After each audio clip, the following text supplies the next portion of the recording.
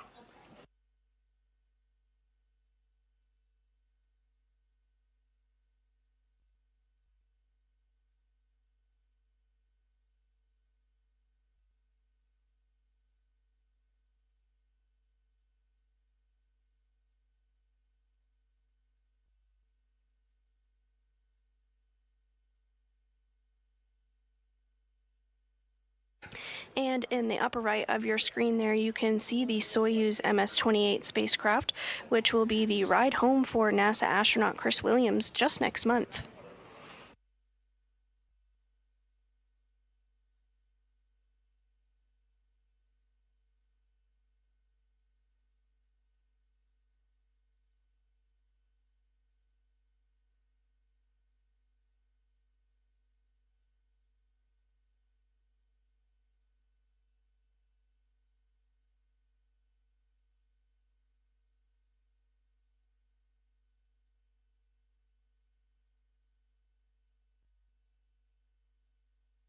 Pressure inside the crew lock continuing to tick down slowly but surely, now at 0.58 pounds per square inch of pressure.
Once outside the International Space Station, the first task for our spacewalking duo will be to get their work site set up and prepared, get everything in a good configuration, and then they'll work to retrieve the spare joint that is temporarily stowed on board the International Space Station.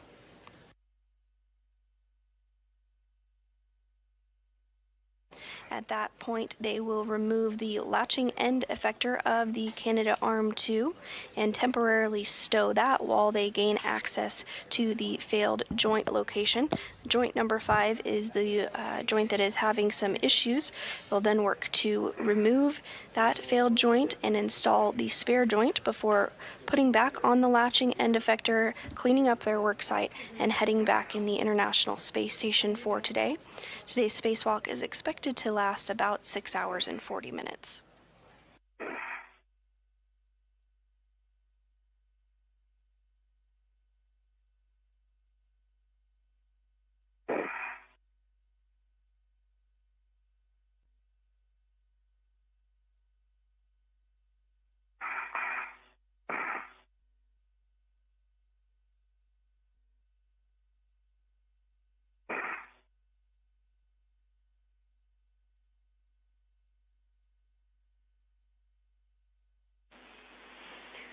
Chris and Jess, all our data looks good. We will have you verify on the EV hatch gauge a pressure less than 0.6 psi.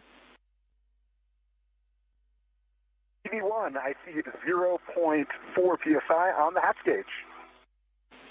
Copy. You are go to open and stow the EV hatch. EV1 copies. Opening the hatch in work. Houston copies. Jack and Sophie, you have a go to close the emergency MPEV. Using emergency info. Copy.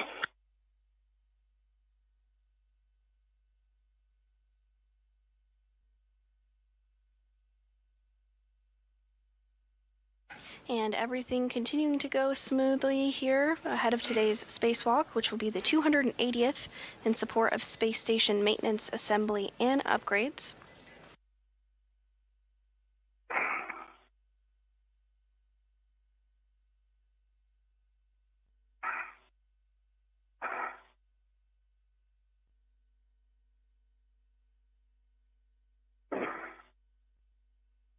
Pressure. The hatch is open and in the hatch keep. Copy. Good config. You can switch power to BAT. Please stagger your switch throws and expect a warning tone. Copy. EV1 throwing switch first. EV1 power is in BAT.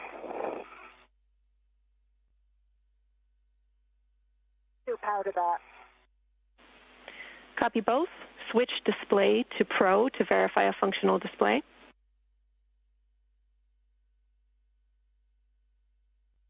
EV1 display functional. E2 display functional.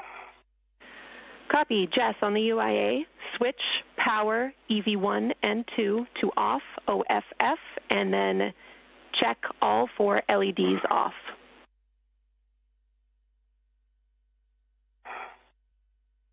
I see power off, EV1 and EV2, and I see all 4 LEDs are off. Disconnect your SCUs from your DCMs. Install your DCM covers and stow your SCUs in their pouches.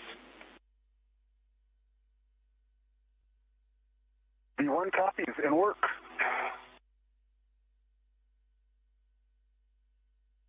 EV2 is disconnected from small ice flakes. EV1 disconnected, also some small ice flakes.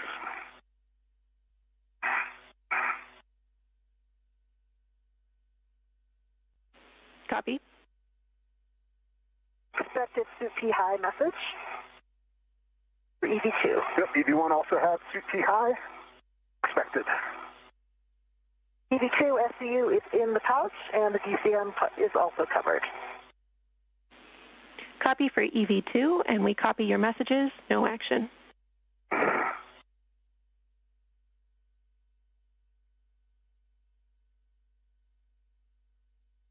And with both spacesuits on battery power at 7:20 a.m. Central Time, our spacewalk is officially underway. Good config. You can check the depress pump manual isolation valve is closed. Press pump manual isolation valve is closed. Set your temperature control valve to max hot.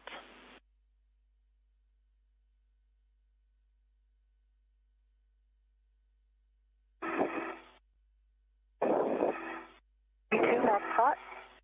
EV1 max hot. Copy both. Switch water on. EV1 water on. EV2 water on. Check DCM blank and bite off, OFF. EV1 DCM blank bite off. EV2 off, blank. Your go to set your TCV as desired and report it to us. We will take all subsequent TCV changes. EV1 in work.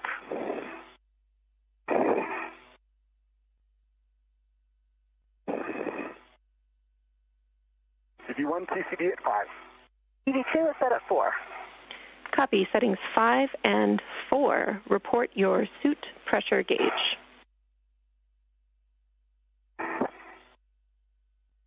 EV1 suit P gauge 4.2. EV2 pressure gauge reads 4.6.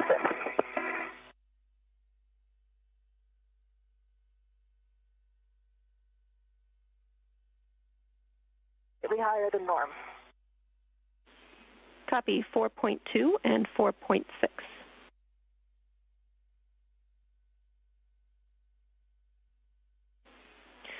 I'm seeing the same on my DCM to P4.6. Copy. We are in the middle of a day pass with over 20 minutes till sunset. Set your visors as required. One copies. And Jenny, no words on my slightly higher than normal sea pressure? We have no concerns, Jess. It will breathe down, and it's within the range that we were expecting. Okay, EV2 copies.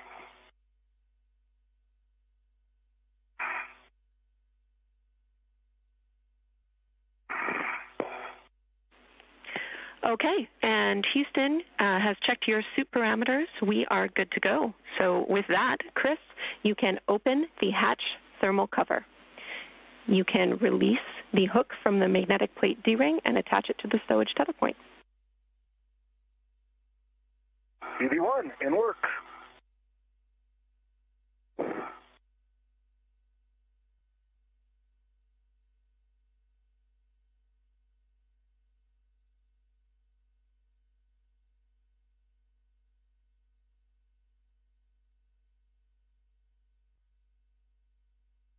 Thermal cover is released. 6 Sharpie lines visible. Copy, and confirm you cinched the strap until snug. Yep, cinched until snug. And attached to the tether point. Good config. Chris, you can egress the airlock, and you're looking to attach your hook to the forward starboard curved handrail D-ring. And we are seeing the thermal cover of the Quest airlock now open. Here shortly we will expect to see first NASA astronaut Chris Williams float out of the hatch, followed by NASA astronaut Jessica Meir.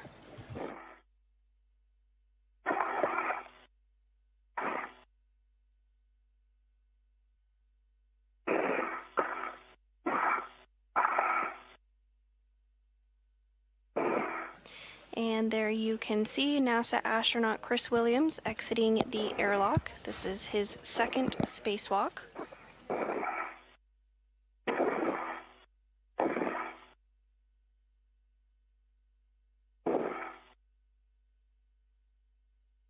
EV1, my yellow hook is attached to the forward starboard curved handrail. Copy. I'll take your checks. Copy, closed, black on black.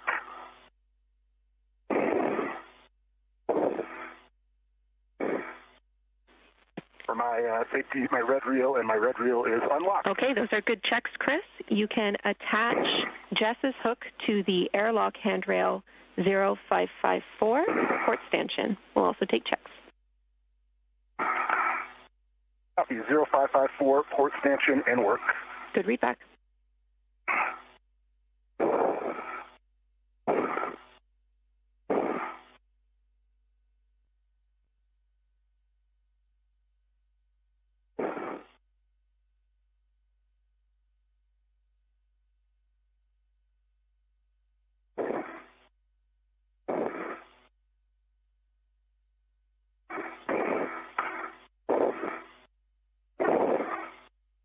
And as Williams continues to make his way outside of the Quest airlock, you did hear him communicate with the ground IV Canadian Space Agency astronaut Jenny Gibbons about some hooks as well as tethers. He's getting everything configured and in a good spot before he continues on his way to the work site today.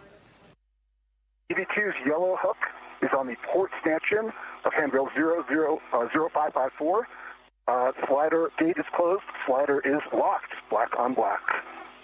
Good config, Chris. You can give Jess a go to release her waist tether from the airlock D-ring extender and turn on your HECA. Copy. Jessica, you have a go to release from the airlock D-ring extender, and my HECA is on. Copy, so I have released my waist tether, and I have the crew lock bag ready whenever you're in position. Stand by. Maneuvering back under. Houston, copies all.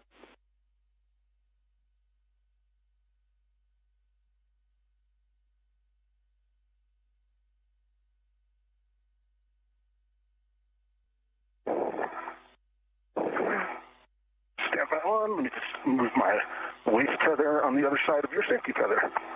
No rush, whenever you're ready. Okay,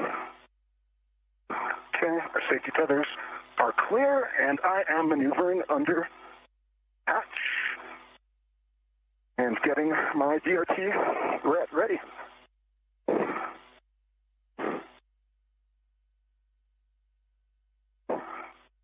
And I see your tether just behind your helmet. Copy.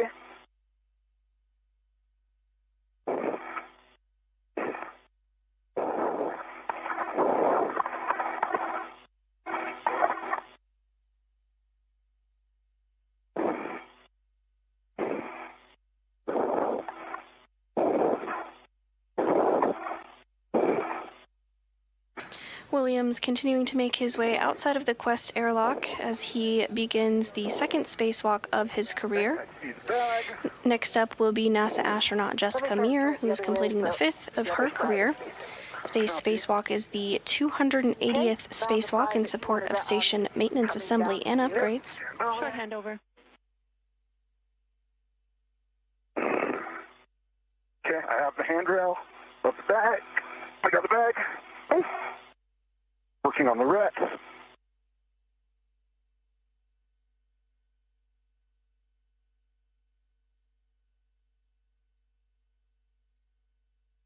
The goal of today's spacewalk is to replace a malfunctioning joint on the Canadarm that observed a elevated motor current on May 27th and did not move as expected. NASA worked alongside the Canadian Space Agency to understand the issue and determined today's spacewalk was required to replace the joint using a spare already on board the space station. Copy that. Gonna clear this bag from my safety tether and get it secured. Jenny, the crew lock bag wrecked from the airlock. The small hook is now on the UIA. Houston copies. We're back with you after the handover. Chris, when you're ready, you can give Jess a go to egress the airlock. Copy, Jess. You have a go to egress. I am on the forward side. Copy.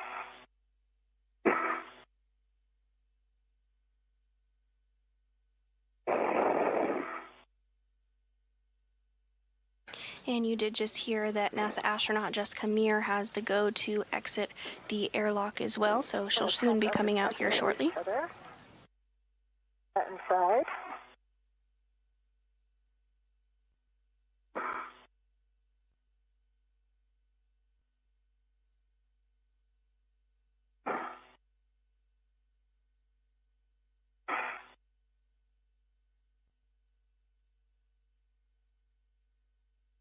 You also heard that Williams got the go to turn on his HECA or helmet camera because the space station orbits the Earth every 90 minutes as it's traveling 17,500 miles per hour. The crew sees a sunset and a sunrise every 45 minutes, so those helmet cameras are particularly important during a night pass, but can be useful during day passes too as the crew prepares and does their work aboard the International Space Station.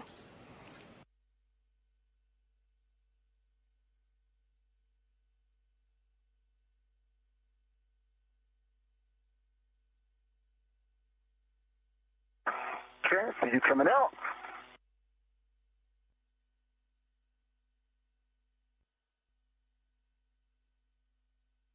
We'll move to the aft side. Okay.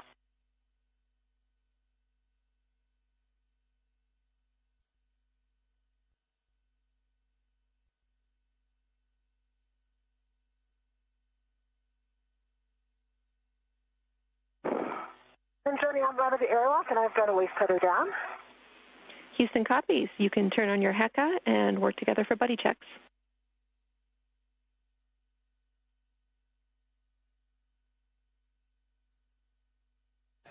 And we both have both spacewalkers now out of the Quest airlock. My HECA's on. Copy, HECA on. We'll also take the thermal cover closed.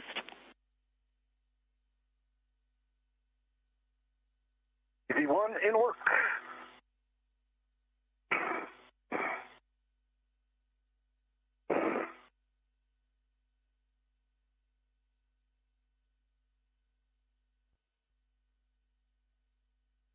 You also heard some communication from the ground saying that the crew has the go for buddy checks. You'll hear this throughout today's spacewalk, and this is a way to get eyes on each individual crew member and check out their tethers and make sure everything is configured in a way that is expected, nothing is tangled up, as well as complete a glove check to inspect the gloves, make sure everything looks as expected on the gloves, there's no rips or tears, as well as a HAP check. The HAP is the helmet absorption pad and is installed inside the spacesuit's helmet as a precautionary measure in case there were to be any water or liquid that would leak out inside of the helmet. So the crew does a check to make sure that that HAP is dry from time to time. All right, I see both lights on all. Okay, I'm looking at your HECA, and I see a good green light. I see both your helmet lights are on and your visor is down. I see 1, 2, 3 tabs up. I see your left safer handle is up, UP, the man ISO valve handle. See? A little further back. There it is. Got it, Dad. Okay, yep, I see it down, and I see your safer HCM deploy is down. All right, I see you've got your tether in a good config. I see it not tangled with anything, and I see your VRT is good. You look like you're in a good config. Okay, copy, and I can report that my HAP is dry, and I have a knob. Copy that. And I also have a dry HAP. And I'm going to glove check. Okay, I'm looking at your I see your lights are on. I see 1, 2. Can you turn towards your left a little bit? All right, I see 1, 2, 3 tabs up. Can see both of your safer handles are down. And I would suggest getting that bag a little bit tighter. Yep. Maybe off to your left side a little bit more and then tighten. Yeah, that looks good.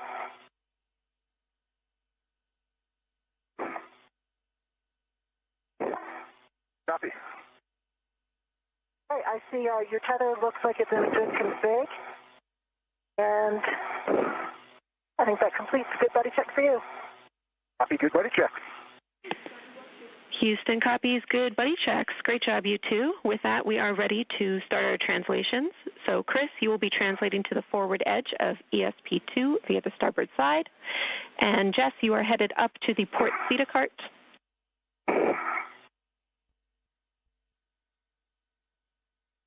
EV1 copies. EV2. And I'm just going to move up onto the toolboxes and then reach across.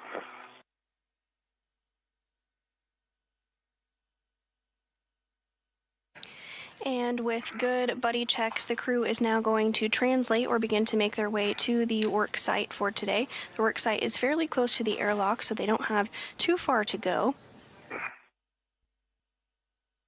During today's spacewalk, you'll be able to tell our crew members apart by the stripes on their spacesuits. Across. So NASA astronaut Chris Williams will be wearing the suit with red stripes, and NASA astronaut Jessica Meir will be wearing the unmarked spacesuit. You are 10 minutes up, and Jess, a caution for you, avoid inadvertent contact with the deployed cable.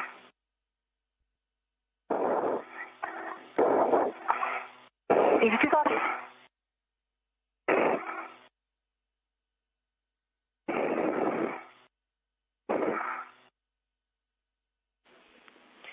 Chris, on this translation, we suggest that you weave your safety tether as required on along the starboard side of ESP2. V1 copies.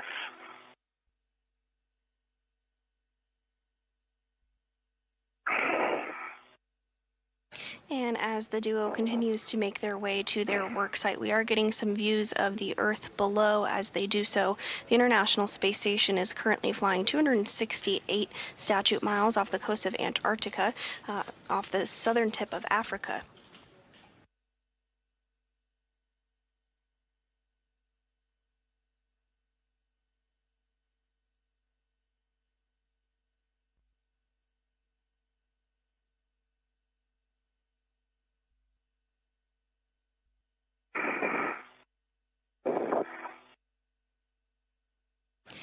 The International Space Station orbits the Earth every 90 minutes, and you can actually view it fly overhead. If you're interested in seeing where the International Space Station flies overhead near you, you can check out nasa.gov/spot-the-station or check out our app. You can see when the space station will be flying overhead and go outside and take a look for yourself.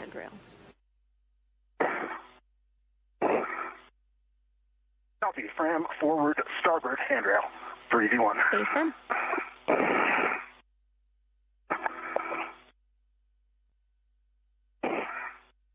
Steady, I'm at the Port Utica. I see my APFR.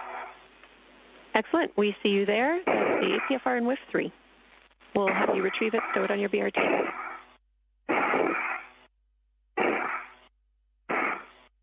Thank you.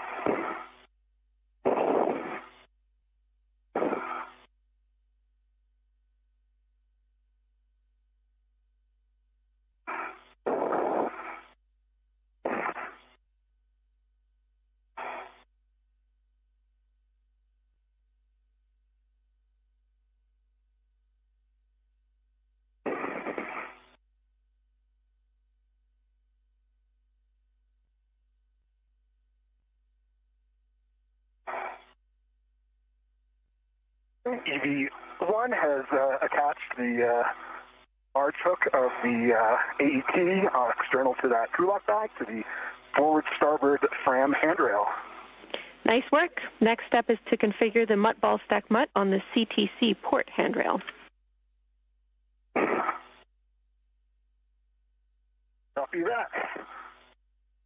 And I realized I put it on the starboard port handrail. I'm switching over to the forward starboard handrail. Houston copies.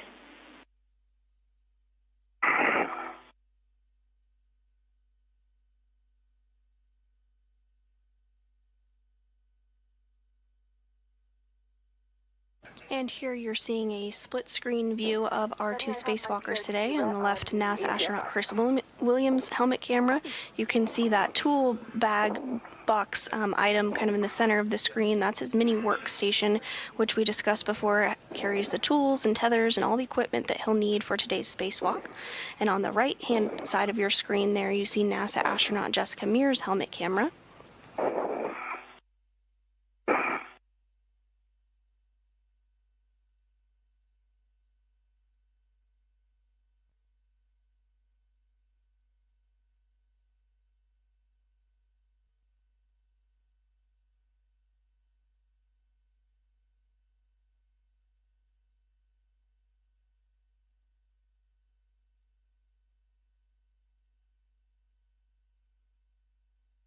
I've got the APFR on my BRT. Copy, Jess. You can translate down to ESP2 via the lab strut and the gap spanner. We'll take a double press of the port Cedar brake release and poor man's fair lead on the lab.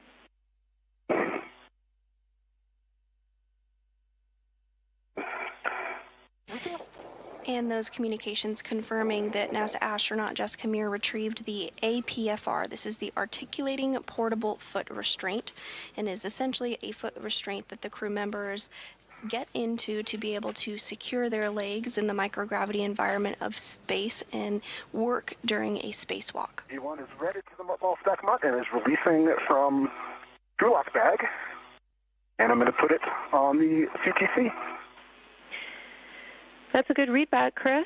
You will configure it such that the MUT is facing zenith and port to receive the spare joint later.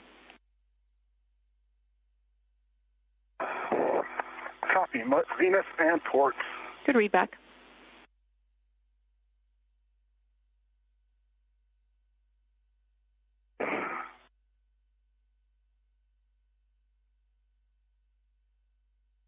Okay, MUT ball stack MUT is locked, facing zenith and port. Looks great. Thanks, Chris.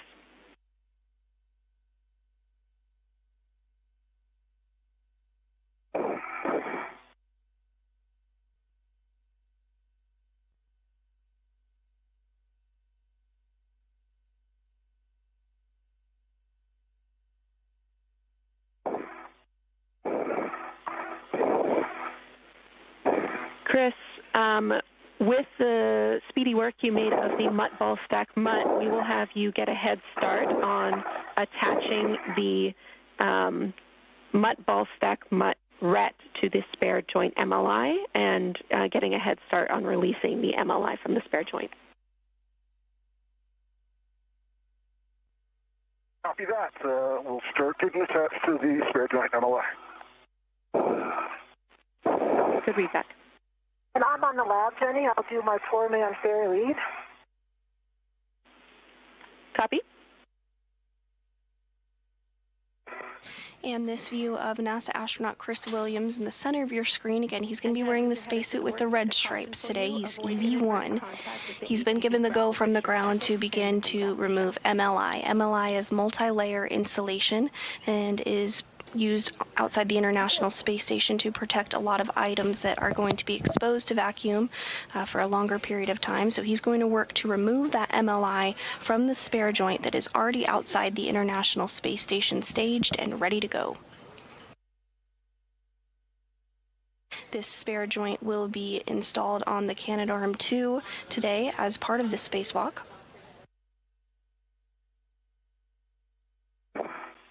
20 seconds to a short handover. Copy.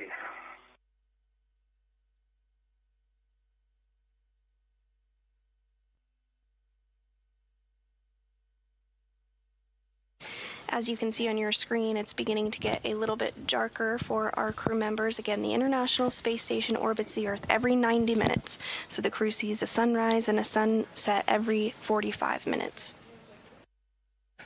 We're in a brief handover between our satellites, but you are looking at a view inside Mission Control Houston at the Johnson Space Center in Houston, Texas.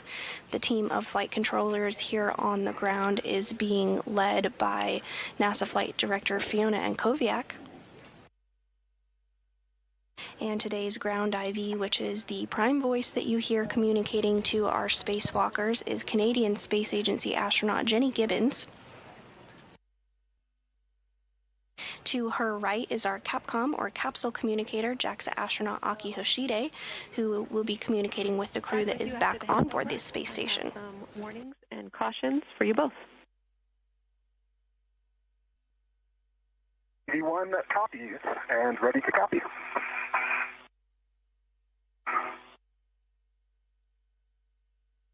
And EV2. All right, avoid electrical connectors, grounding tabs, and sensitive interfaces on the temp stow and primary FSE rings, and sensitive areas on the joints SLE and CLA. We're also coming up on our EDF work, so avoid pulling too hard on the EDF lanyards and side-loading the EDFs.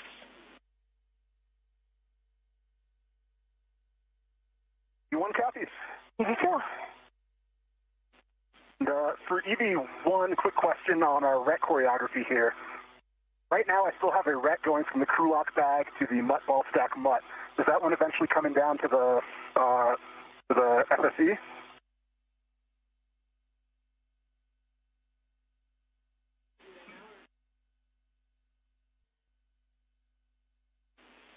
A-firm, you can put that RET on the FSE.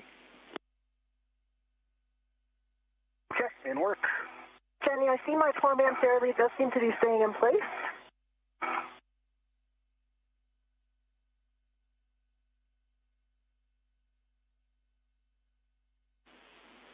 Copy.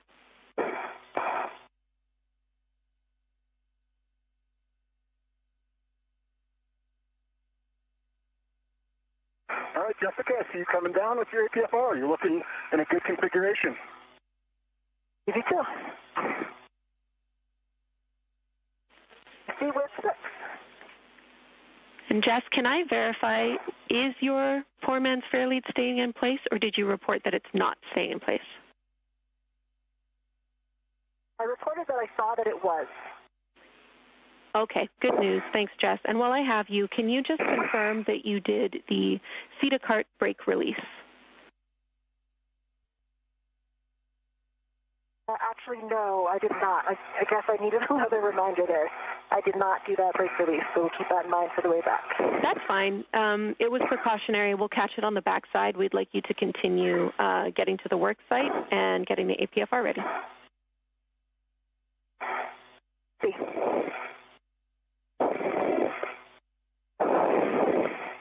And on the left hand of your screen there, you are seeing NASA astronaut Chris Williams' helmet cam as he removes that MLI multi-layer insulation from the spare joint that is staged and ready to go outside the International Space Station.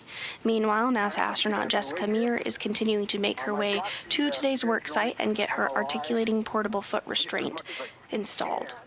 I think I might need to go around to the other side to get the Velcro on the back of it. Okay, copy. It is attached to, we have a ret going to the D-ring on an adjustable from the ball stack mutt. One end of that adjustable is attached to the tether point on that. Copy.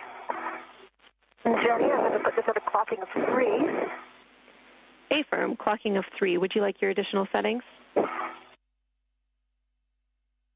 Not quite yet. Okay, copy. I can confirm clocking of 3. And nice work, Chris. You can translate around ESP2 to the aft side of the spare joint. Copy. Heading around to the aft side.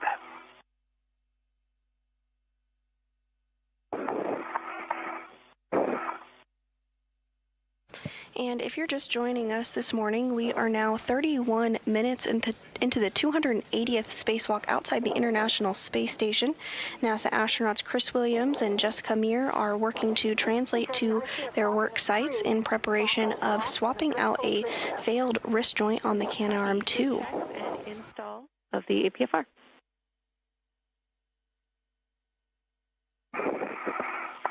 Jess, your next task is to continue with the stowage of the MLI on the ball stack mutt. Sounds like Chris got it tethered for you and potentially released the quarter-turn fasteners. Once he can release on the aft side, you can bundle the MLI using the adjustable.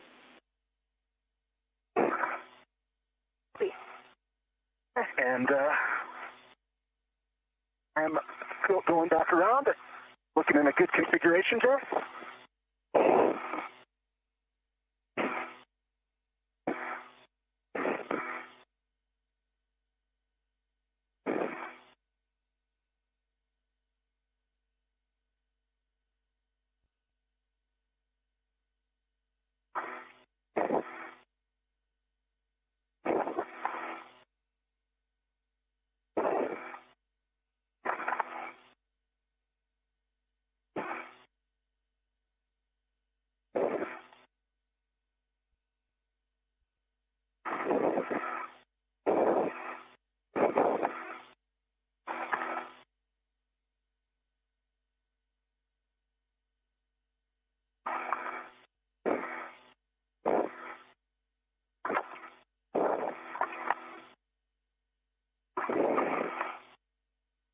At this time, the work site is successfully set up and prepared for today's spacewalk.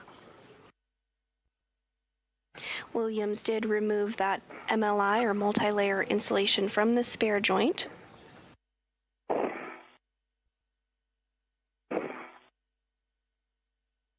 Next up, our spacewalking duo will work together to utilize the pistol grip tool, or PGT, to remove bolts on the spare joint fasteners. And this spare wrist joint will then be temporarily stowed while the duo makes its way over to the Canadarm2 and does some work on the end effector. Great. And Chris, we also see you getting in position to assist with that MLI, and then you'll be positioning for the joint drive bolt. Copy.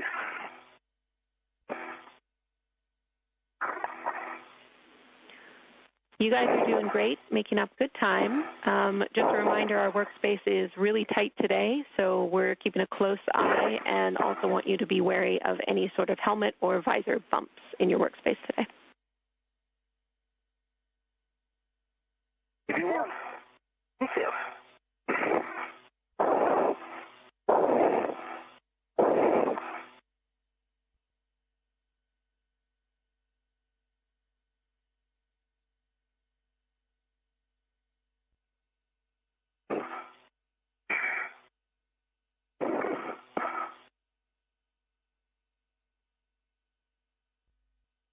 Okay, EV1 on the aft side.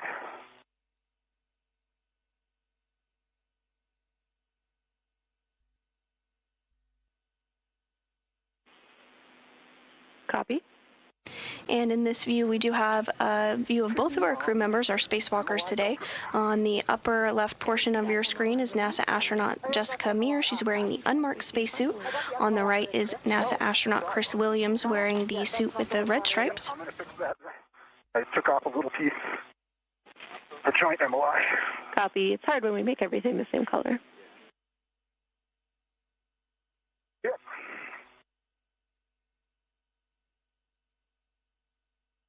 Okay, that MOI that I unvelcroed is velcroed back down.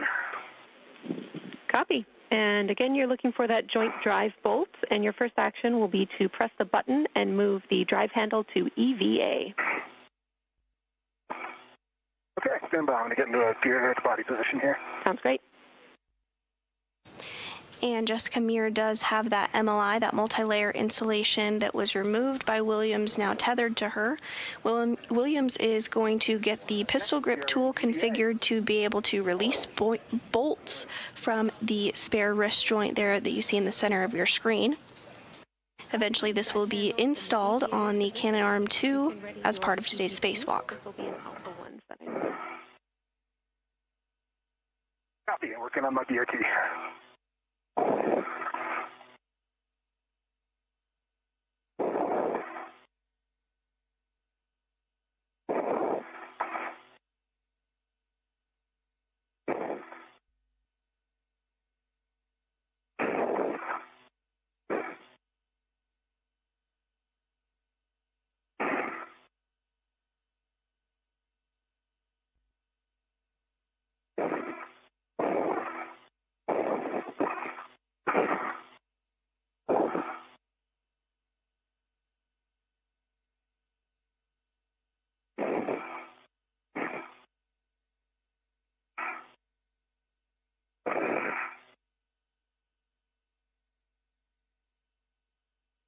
I have the MLI bundled.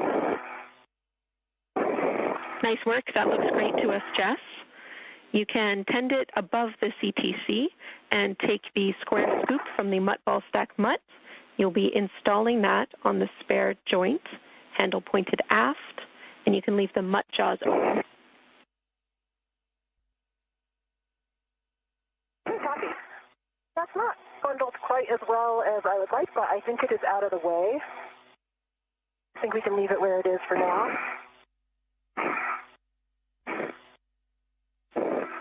I'll work on the scoop. Copy, and we are happy with that MLI config. Thanks, Jess.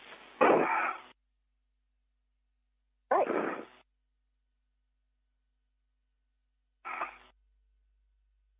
I've got a BRT down and rigidized, and I'm working my PGT. Copy. Let me know when you're ready for settings.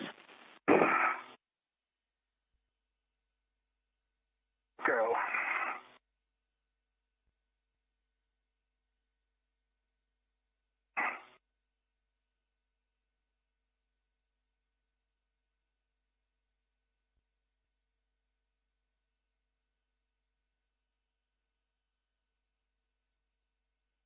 And Jenny, that's handle pointing aft, correct?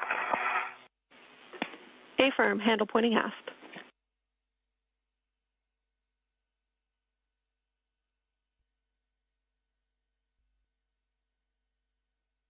You may have heard the acronym BRT. That stands for Body Restraint Tether, and that is a way in which the crew members attach themselves to the International Space Station.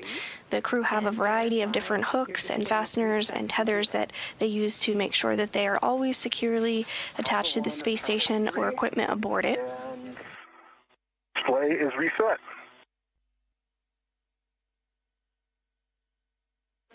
Good feedback. All right, Chris, we are ready for you to drive this joint drive bolt. This will be 225 turns. We will back you up with timing from the ground. It'll be about 4.5 minutes.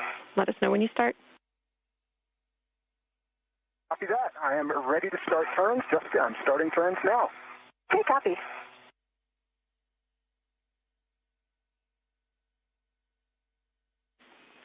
And Jess, when you are able, we will take a visual check on the direction of the joint drive. We're looking for counterclockwise from your perspective. And this view from NASA astronaut Chris Williams' helmet cam as he utilizes the pistol grip tool to release those bolts on the spare joint on the International Space Station that will be installed on the Canadarm2.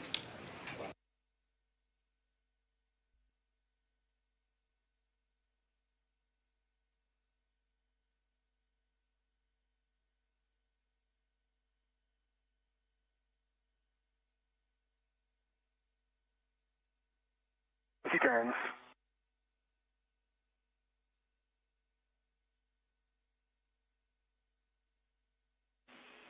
And from our external cameras, we are actually able to verify good motion. So, Jess, we no longer need that check from you, and we are comfortable waiting for the scoop install until after the bolt, if needed. Okay, yeah, I can confirm that motion right now as well, moving counterclockwise from my perspective. Excellent.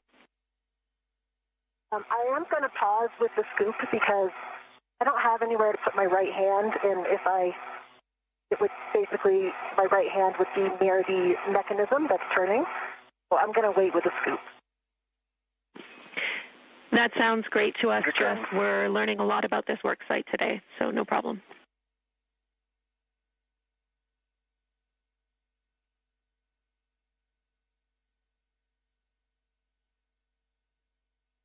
I can say that I can give a very good inspection right now of the spare. On this side, I see all good connectors. I don't see any FOD. I don't see anything off nominal. Good news. Thank you.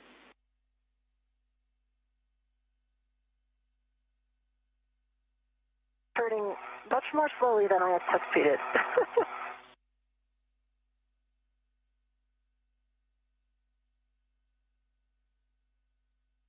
And Williams continuing to drive those bolts. As the ground stated, this will take about 4.5 minutes. Doesn't always take this long to drive bolts during spacewalks, but this is a particularly long bolt. Okay,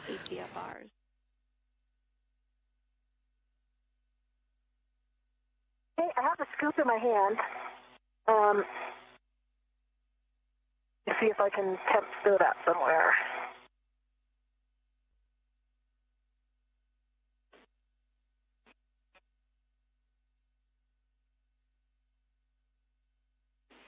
Yeah, and we can have you wait too, Jess. That's totally fine. We're over halfway through this bolt.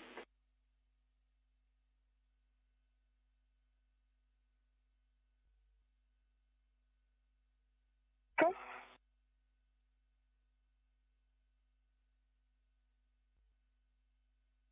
$200.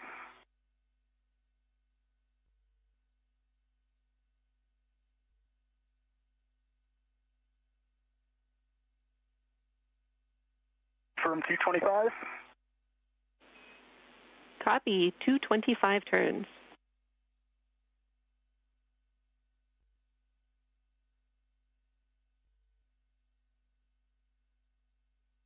All right, we got 225 turns. Copy. Good turn count. Thanks so much, Chris. You can stow the PGT. And I can read it. I can see, wow, Chris. I can report negative 69 degrees on the dial. Looks exactly right. Great news. Wonderful eyesight. We love it. And Chris, I have a scoop in my hand, and maybe we can work together to put it on this side because I don't have anything to hold on to. Yep. Stand by one. Let me just volunteer put this joint drive bolt back to motor before I forget. Copy. A-firm, that is your next step, back to motor. Joint drive is in motor, and the button's popped up. Copy. Good config. You can assist with the scoop. Copy. Some happy reports from the team here on the ground following those 225 drives by the pistol grip tool done by NASA astronaut Chris Williams. So you can see on your screen there helmet cams from both of our spacewalkers today as they work together to help get this spare joint removed.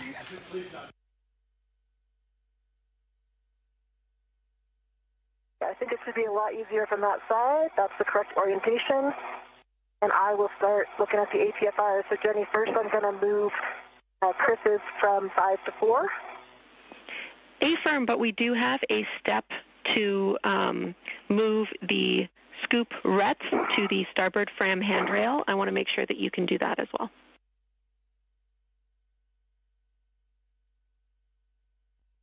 Okay, copy. Okay, scoop is on and locked. The handle pointing aft. Okay, well done. I will grab the other end and get the tether on the starboard ground. Copy. For me. And the jaws ended up closing, so I will reopen them. Copy. Release the rat from the scoop? Oh, no, leave the rat. Firm. I'm going to release this end.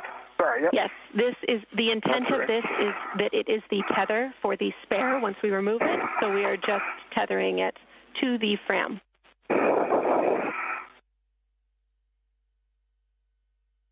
Copy. Yep.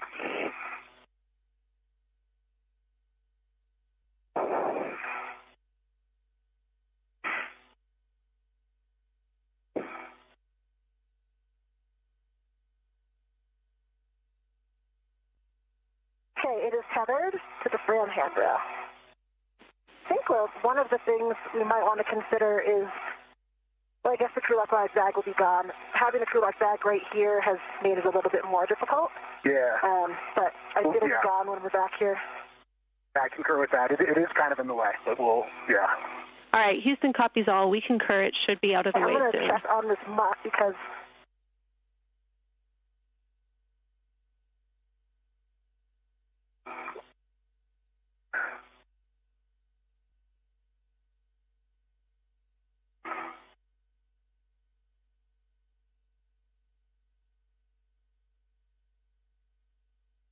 And if you're just joining us this morning, welcome. We are continuing to cover the 280th spacewalk outside the International Space Station. We're 47 minutes into today's spacewalk. Today's spacewalk is expected to last about 6 hours and 40 minutes. Our spacewalkers today are 2 NASA astronauts, Chris Williams, who's completing the 2nd spacewalk of his career, and Jessica Meir, who is completing her 5th. Bravo 7. And I'm looking at the access to the mutts. I think I can get, we were worried about access to number 1, I think, right? But I think there's plenty of clearance. That's a great report. Thank you. And yes, we were concerned with the wobble. Can you verify with the orientation of the scoop right now?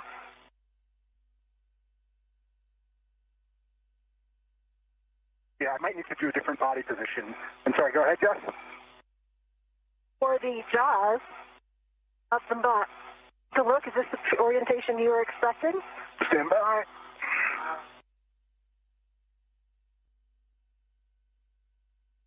Oh, sorry, I can't quite see. Yeah, I think this makes sense for how the scoop is. This is going to be able to attach to the scoop handle. The only problem is you might want to put the rat on the other side of the scoop.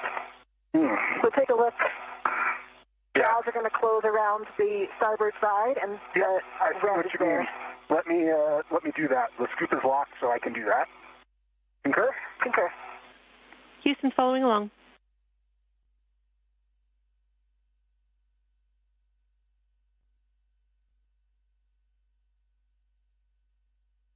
Right, this MDSU is rather inconvenient. Yeah. Well, notes on the worksite, Jenny. For me, like positioning that scoop, the one thing that would be good to hold on to the body position is that other temp stow ring that has the sharp edge concerns. So, and then the bag is right there as well. So I think it works really well to have Chris get the scoop from the aft side. All right, I copy the report, Jess. We do believe you could hold on to the edge of that spare ring, just not the grounding tabs. Those are the sharp edge concern locations. Okay, copy, that's good to know. And I can see those grounding tabs. Copy. And the main task of today's spacewalk is to replace joint number 5 of the wrist joint on the Canadarm2, which malfunctioned during May 27th normal operations. An elevated motor current was experienced and the arm did not move as expected. There is a spare joint on board the International Space Station that Meir and Williams are working to release as we speak that will be installed into the Canadarm2 today.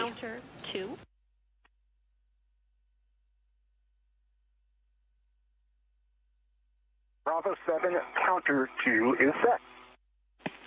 Good read back. You can start releasing EDFs. We suggest you start with EDF 5. This will be 5.5 turns.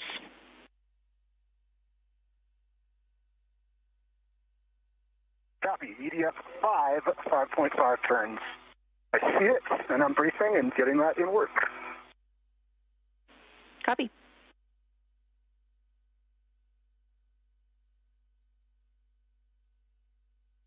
I have a ret on the APSR. Copy. And a reminder, this is the potential sticky locking collar APFR. We're well equipped to handle that should it come up.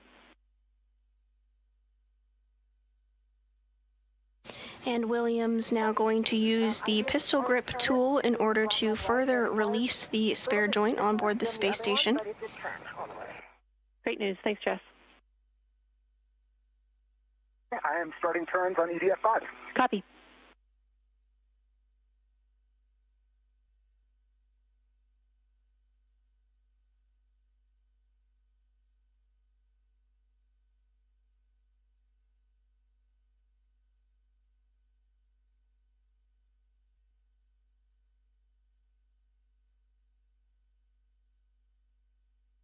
That's 5.5 turns on EDF, and started pulling out when I took the PGT off. That's a good sign. Copy. 5.5 turns on EDF 5, and it started pulling out. Confirm you can pull it all the way out with the lanyard.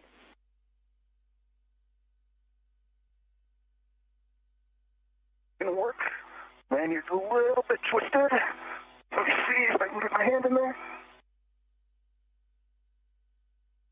EDF 5 is fully extracted. All of the retaining tethers are good. Looks like the bolt at the top did come a little bit loose, though. Okay, we copy, and it does look like it's popped out to us, so that's a good config. Yep.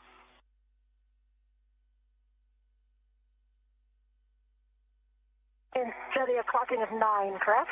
And with that first fastener successfully removed, Williams is now going to work on removing the remaining 5 on the spare joint. Is the stickiness of... Okay. Or 1. Go ahead, Jess. The EDF 6. I have a black on black and a good pull test, but I'm not passing the phone port test.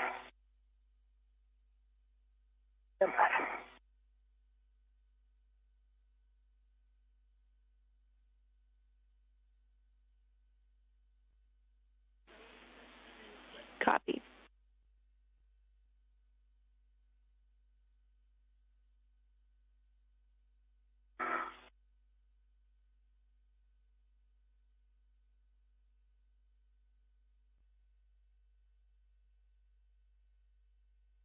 I'm starting turns on EDF 6. Houston copies. This sticky locking collar, I can see that I'm in...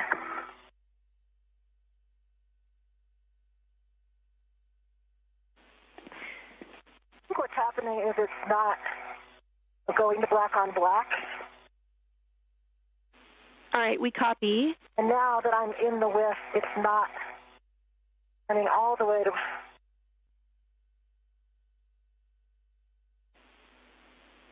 And Jess, we just want to make sure that there's no interference as you're installing this with structure. Okay, so potentially you could deploy the ingress aid. We think that that might have been preventing a good install. The locking collar might be a separate issue.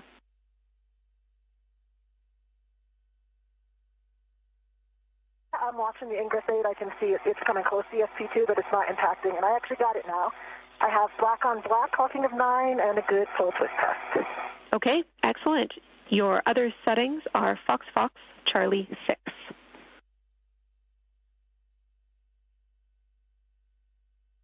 Fox Fox Charlie 6. Good readback. And ED1 can confirm that EDF6 is extracted. Copy, EDF6. And same thing on EDF6. It does look like that nut at the end. It does look like that nut at the end unthreaded a little bit. All right, we copy. Not a concern, but EDF6 is extracted. You can move on to EDF1.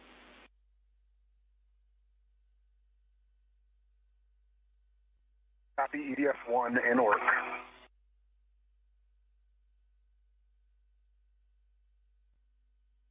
Williams continuing to make good progress in removing the fasteners from the spare joint outside the International Space Station. And Jenny, I've increased my cooling to 7 for the time being.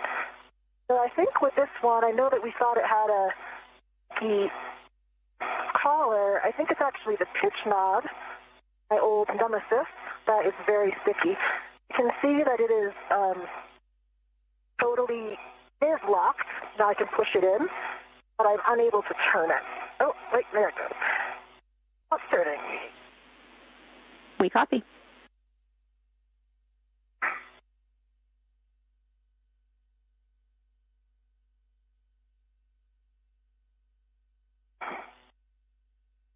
And meanwhile, Jessica Meir is working to remove the articulating portable foot restraint from the worksite interface structure on board the International Space Station and get that installed, where she will be utilizing it today. Box and the pitch knob is locked, can be depressed. Let's see, that was Charlie and 6, correct? Affirm, Fox Fox Charlie 6, and copy, good check on the pitch knob. And we're starting to come up into a sun pass of the International Space Station, which orbits the Earth every 90 minutes. So we'll see a sunset and sunrise every 45 minutes throughout the duration of our spacewalk today. With my DRT down here. Okay, we copy. That was the one that we thought might be a more challenging reach with the wobble, too.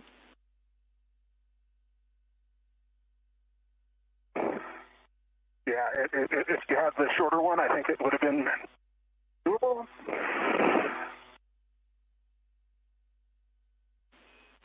Let me see. One last try. Hey, good data. Thank you, Chris. I have Charlie 6 that as well. Copy. Those are good settings. We are ready for you to reconfigure the port APFR. We're looking for Fox Fox Lima 6.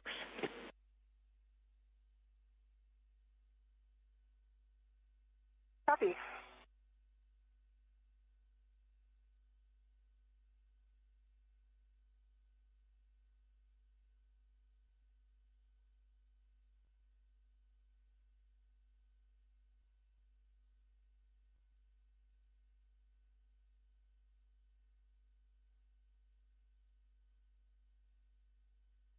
I'm going to try Bravo 7 counter 2 on EDF6.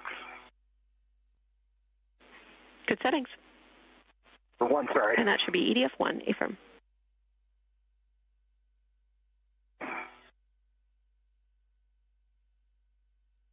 Five and a half turns.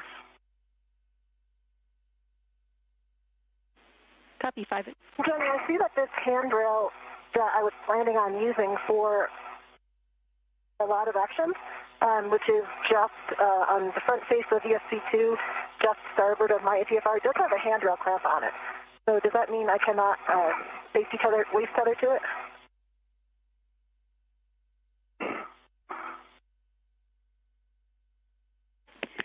Good question, Jess. You can use that as a local tether point. Obviously, we don't want that to be your prime load path, but it's legal for a local.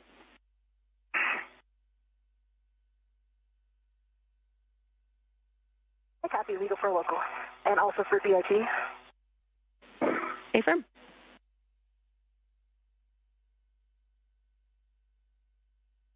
Okay, copy.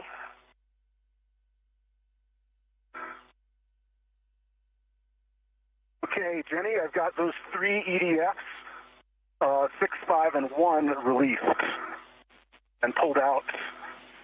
Copy. 6, 5, and 1 released and pulled out.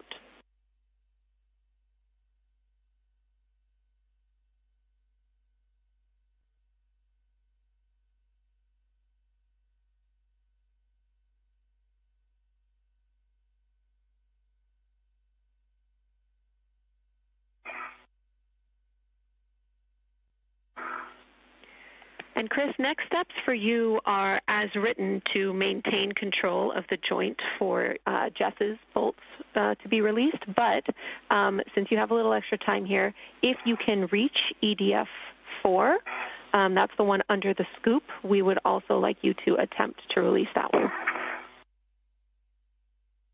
And we are getting some really great views of our spacewalkers today now that we are back in a day pass. NASA astronaut Chris Williams is wearing that spacesuit with the red stripes on the top of your screen, and NASA astronaut Jessica Meir is on the bottom left of your screen. You can just see her legs and feet there, but she is wearing the unmarked spacesuit today. In the center of your screen is the spare joint that our duo is working to remove from its temporary stowage location and get it in a configuration to eventually be able to install later today on the Canadarm2.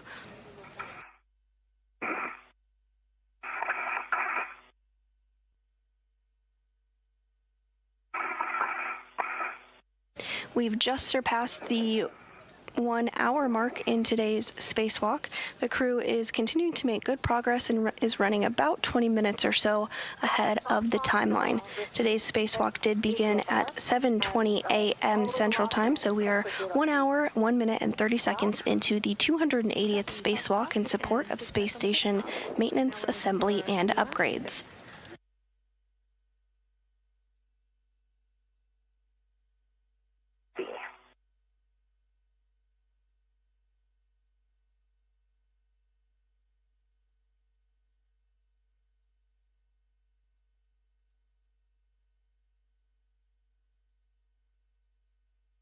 Five and a half turns on DF4.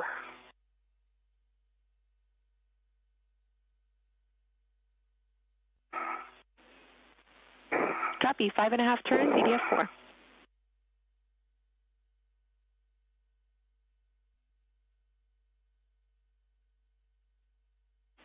I see you stowing your PGT, Chris. We'll also take a confirmation that the lanyard can be pulled out.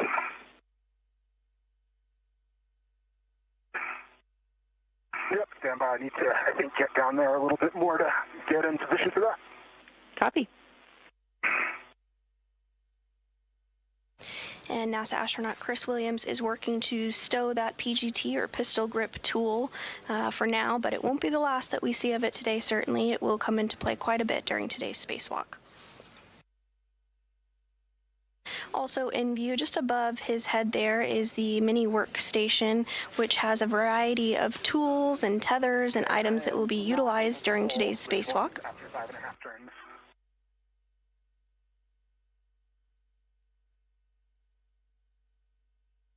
Came out a little bit, but not the whole way.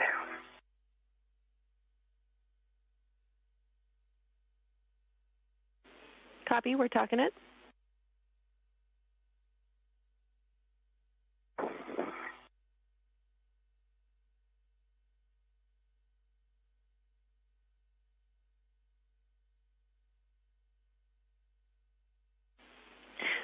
Chris, we would like you to try jiggling this EDF as you're pulling it out.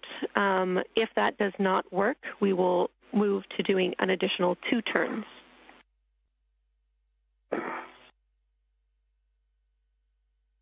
Copy. Let me, if I can get a better position here.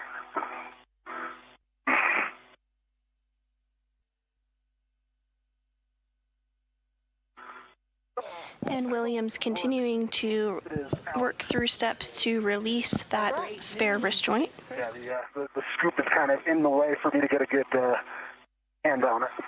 Mm-hmm. All right, my APFR is set in Lima 6. Copy. Good APFR settings. Thanks, you two. Now we will get Jess to reposition for releasing EDF 2, and the last EDF we'd planned for is EDF 3. So after EDF 2, let's just take a pause and make sure that Chris can maintain control of the spare joints. And I have consumables updates when you're ready.